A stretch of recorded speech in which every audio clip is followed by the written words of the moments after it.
हमारा ये ब्रह्मांड आखिर कब तक रहेगा और इसका अंत कब और कैसे होगा? शायद ये इस दुनिया का सबसे बड़ा प्रश्न है। आप में से हर कोई ये जानना चाहता होगा कि कुछ सालों बाद हमारे इस ब्रह्मांड की परिस्थिति क्या होने वाली है। मैं यहाँ कुछ साल आगे नहीं ले जाऊंगा आपको, कुछ 100 साल, 1000 साल या लाख साल और यहाँ तक 10 लाख साल आगे नहीं, बल्कि मिलकर चलते हैं 10 के आगे 303 साल के अंदर, चलते हैं खरबों साल आगे। ये सब एक्चुअली वैज्ञानिकों का प्रेडिक्शन यानी भविष्यवाणी से पता चला है। ये सब एस्टिमेट्स है, हालांकि कुछ और भी हो सकता है, पर ये जो पता चला है ये भी बहुत मजेदार है। चलिए मेरे साथ उस अद्भुत सफर में जो आपको इस ब्रह्मांड के बाहर ले चलेगी। आज से 100 करोड़ यानी 1 अरब साल बाद, जी हाँ, हम लोग डायरेक्ट 100 करोड़ साल आगे आ गए हैं। हमारी दुनिया बहुत एडवांस्ड हो चुकी है। सूरज 21वीं सदी में जितना गर्म था और जैसा आसमान में दिखता था वो उससे 10% ज्यादा चमकीला हो चुका है, जिसके चलते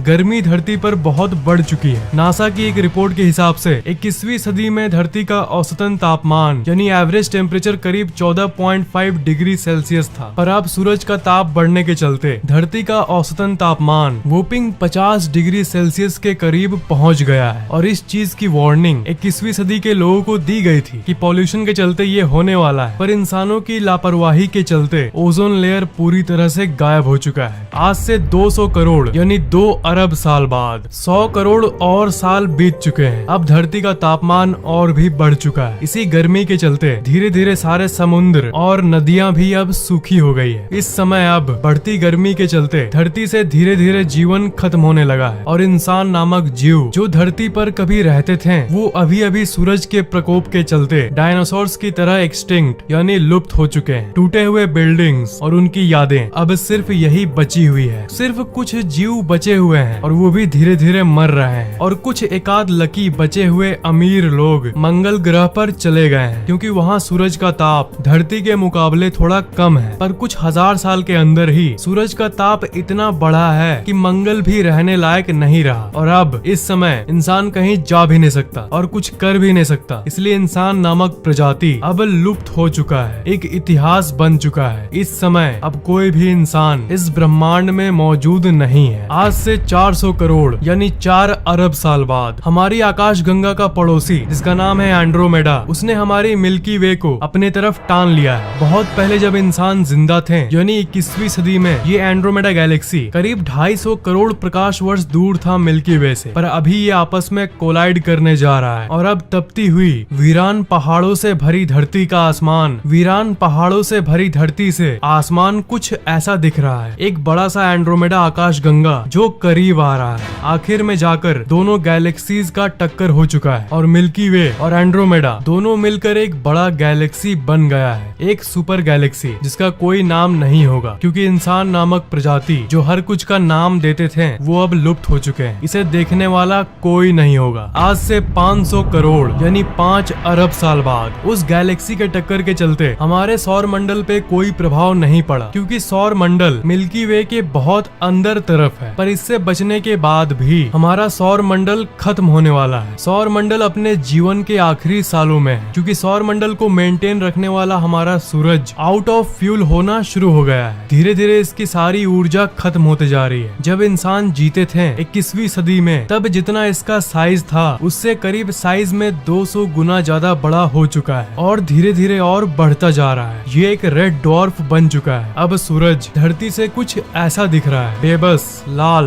बड़ा सा मरता हुआ सूरज, और इसे भी देखने वाला कोई नहीं होगा। अब इस समय सौर मंडल के एंगल से देखें तो सूरज का साइज और भी बढ़ता जा रहा है और वो अब सौर मंडल का पहला ग्रह यानी बुध ग्रह को अब वो निगल चुका है। अब सौर मंडल में 8 नहीं बल्कि सिर्फ 7 ग्रह हैं। अब सूरज सारे ग्रहों को एक एक करके निगलता जा रहा है। सबसे पहले ये मर्क्यूरी को निगला, फिर वेनस को, फिर धरती नामक ग्रह को भी निगल गया है जिस पर कभी इंसान नामक प्राणी हुआ करते थे। धीरे धीरे करके जुपिटर, सैटर्न, यूरेनस, नेपच्यून सबको सूरज निगल चुका है और अब सौर मंडल में कोई भी ग्रह नहीं बचा है, सिर्फ सूरज ही बचा है। आज से 1,500 करोड़ यानी 15 अरब साल बाद सौर मंडल का अंत हो चुका है और अब सौर मंडल कुछ ऐसा दिख रहा है। एक मरता हुआ बूढ़ा सा सूरज और आसपास बिखरे हुए ग्रहों के टुकड़े। एक मरता हुआ सूरज जो कि ठंडा हो रहा है और ये बेचारे टुकड़े जो कि उन ग्रहों के हैं जिसे सूरज ने 1000 करोड़ करोड़ साल पहले ही निगल लिया था। सौर मंडल, जो प्यारा सा सौर मंडल हुआ करता था, उसका अस्तित्व अब पूरी तरह से मिट चुका है। आज से 10,000 करोड़ यानी 100 अरब साल बाद जिस जगह पे मिल्की वे गैलेक्सी है,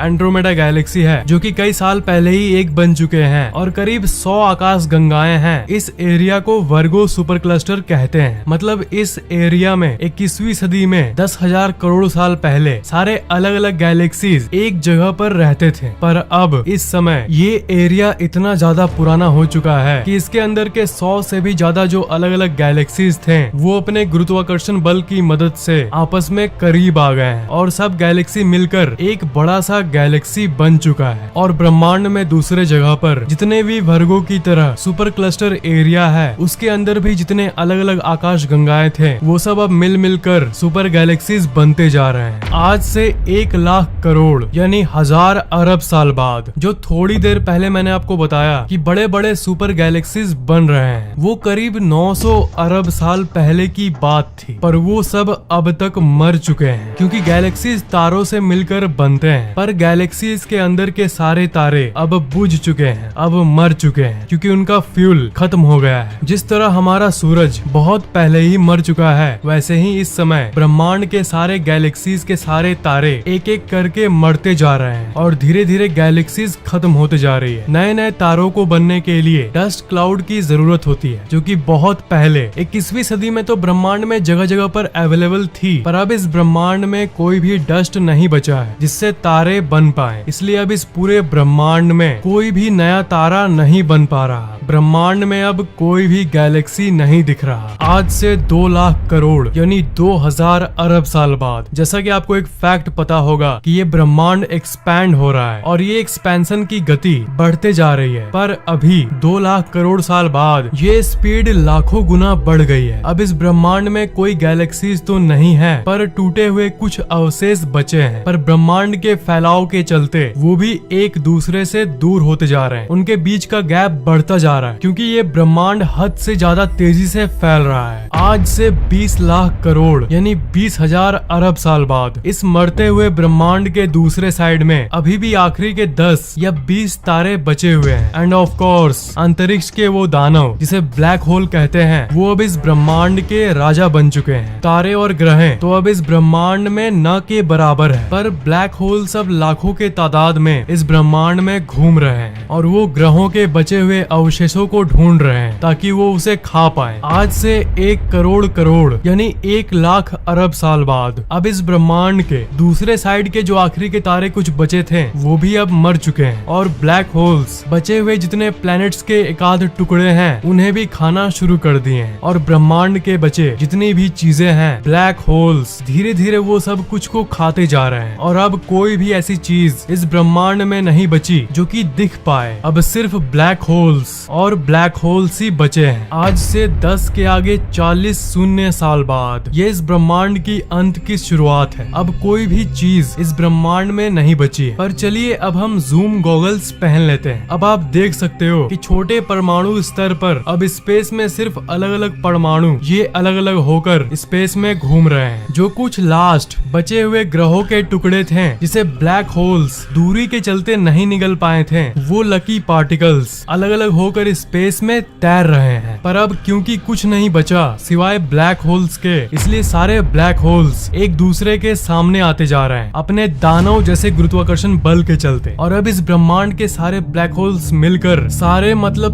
मिलकर एक सुपर ब्लैक होल बन गई है। और जो बचे हुए लकी पार्टिकल्स थे उसे भी ये बड़ा ब्लैक होल अब खाना शुरू कर दिया है। उस सुपर ब्लैक होल की साइज इतनी है कि इसे शब्दों में बयान नहीं किया जा सकता। अब धीरे धीरे ये ब्रह्मांड मर रहा है। आज से 10 के आगे 303 शून्य साल बाद, जिसे कहते हैं सेंटिलियन, ये है ब्रह्मांड का अंत। अब ये ब्रह्मांड पूरी तरह से खाली हो चुका है, और ये फैलते फैलते यानी एक्सपैंड होते होते इतना एक्सपैंड हो चुका है कि मैं इस साइज को सोच के आपको शब्दों में बता या फिर स्क्रीन पर दिखा नहीं सकता। अब इस ब्रह्मांड का साइज इतना हो चुका है कि वो सुपर ब्लैक होल भी हॉकिंग रेडिएशन के चलते अब इवेपोरेट हो चुका है। मतलब वो ब्लैक होल्स जो सब कुछ कुछ को मार रहे थे अब वो खुद मर रहे हैं, और अब कुछ सालों के अंतराल में ही वो एक बचा हुआ ब्लैक होल भी गायब हो गया है। और अब वो अल्टीमेट पॉइंट आ चुका है जहाँ पर कोई इलेक्ट्रॉन, प्रोटॉन, न्यूट्रॉन नहीं है, और ना ही कोई ग्रह, ना ही कोई तारा, और यहाँ तक न ही कोई ब्लैक होल मौजूद है। और अब इस ब्रह्मांड में कुछ भी नहीं बचा है। ये ब्रह्मांड अब खत्म हो चुका है और इस समय अब